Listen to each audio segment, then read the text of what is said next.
त्या बापाचा काय, तो बाप कुठेतरी मागत राहिलाय.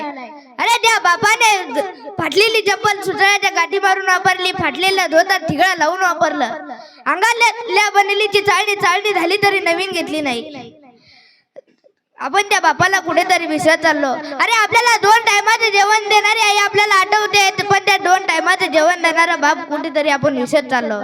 आपल्याला नोकरी लागली म्हणून गावभर पेढे वाटणारी आई आपल्याला आठवते, पण त्या नोकरीसाठी सरकारी अधिकाऱ्याच्या पाया पडून 20 लाख रुपये कर्ज काढून त्याची परतफेड करणारा बाप आपण कुठेतरी विसरत चाललो. आपण शाळेत गेलो तेव्हा शिक्षकांनी सांगितलं आपल्या आवडता निबंध लिहून आणा. सगळ्यांनी लिहून आणला. माझी आई माझा बाप कोणी लिहिला नाही. अरे आपण शपथ घ्यायची ठरली तरी आपण आईची शपथ घेतो, बाप शपथ घ्यायच्या लायकीचा सुद्धा राहिला नाही. अरे कधी रडतो तो बाप. अरे त्या बापाच्या एकुलत्या एक मुलीचं लग्न ठरावं आणि तिने मंडपात नवीन शृंगार करून मिरवावं. त्या बापाने विचार करावा, माझी दिदी चालली, माझी छकुली चालली.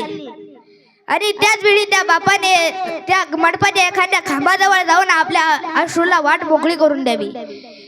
विचार करा. अरे आपल्याला कोण विचारणार आता, दादा तुम्ही गोळ्या घेतल्या का?